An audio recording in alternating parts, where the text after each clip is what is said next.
اسی طریقے سے ایک اور بڑا گناہ جس سے آپ کو اور مجھے، ہم سب کو رمضان کے مہینے میں خاص طور پر بچنا ہے، جو عام طور پر نوجوانوں میں زیادہ پایا جاتا ہے کہ ایئر فونز یا ایئر پوڈس کانوں میں لگا لیتے ہیں اور میوزک اور گانے، موسیقی اور گانے، میوزک اور سانگز سننے میں لگ جاتے ہیں یا کہیں اور جا کر سنتے ہیں۔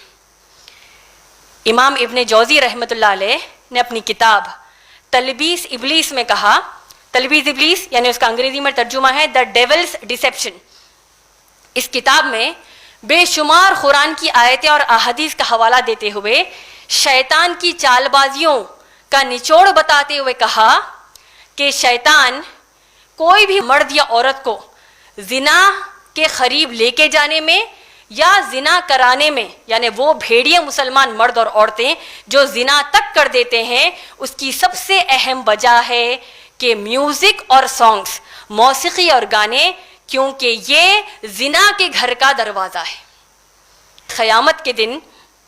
جو موسیقی اور گانوں کا شوقین تھا، اس کو قیامت میں، مشکات کی حدیث ہے، ابن مسعود رضی اللہ تعالیٰ عنہ نے فرمایا کہ قیامت میں گرم کھولتا شیشہ پگھلا کر،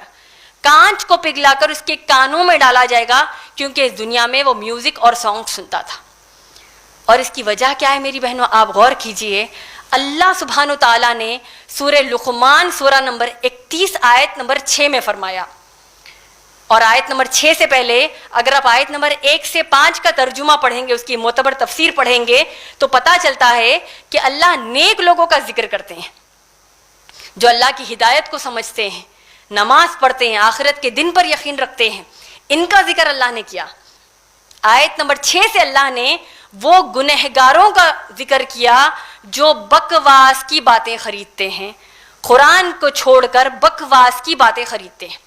وہاں پر جو لفظ آیا وہ ہے لہو الحدیث، یعنی گنہگار کون ہیں؟ جو بکواس کی باتیں خریدتے ہیں اور اس کے ذریعے دوسروں کو بھی گمراہ کرتے ہیں۔